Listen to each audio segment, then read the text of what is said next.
টলিপাড়ায় ফের একবার খুশির খবর। আবারও বিয়ের সানাই বাজতে চলেছে টলিউডে। এবার সাত পাকে বাধা পড়তে চলেছেন অভিনেত্রী সোহিনী ব্যানার্জি।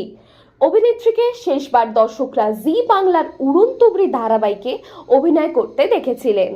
তারপর এক লম্বা বিরতি, আর সেই বিরতিতেই গতকাল সোশ্যাল মিডিয়াতে অভিনেতা স্বস্তিক ঘোষ তার প্রিয় বান্ধবীকে আইবুড়ো ভাত খাওয়ানোর কিছু ছবি শেয়ার করেছেন, যেখানে অভিনেত্রীকে দেখা গিয়েছে লাল রঙের শাড়িতে, সাথে ছিল হরেক রকম খাবার। অভিনেত্রী সোহিনী ব্যানার্জি দীর্ঘদিন ধরেই তার প্রবাসী বাঙালি বয়ফ্রেন্ডকে ডেট করছিলেন এবং অবশেষে তারা বিয়ের পিঁড়িতে বসতে চলেছেন। পাত্রের নাম জয় সূর্যগুপ্ত। পেশায় তিনি আইটি কর্মী। বিয়ের দিনক্ষণ এখনো না জানা গেলেও এই বছরই সাত পাকে বাধা পড়তে চলেছেন অভিনেত্রী সোহিনী ব্যানার্জি।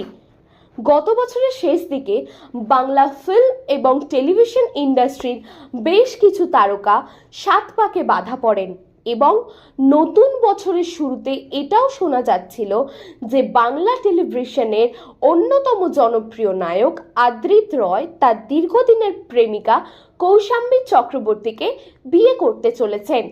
তবে তারা সরাসরি এই বিষয়ে কেউই মুখ খোলেননি, কিন্তু কানাঘুষো রয়েছে ইন্ডাস্ট্রি জুড়ে। আর সেই কানাঘুষোর মধ্যে এবার ছাদনাতলায় বসতে চলেছেন অভিনেত্রী সোহিনী ব্যানার্জি। অভিনেত্রী সোহিনী ব্যানার্জির জন্য রইল সিতারা বাংলার পক্ষ থেকে অনেক অনেক শুভেচ্ছা।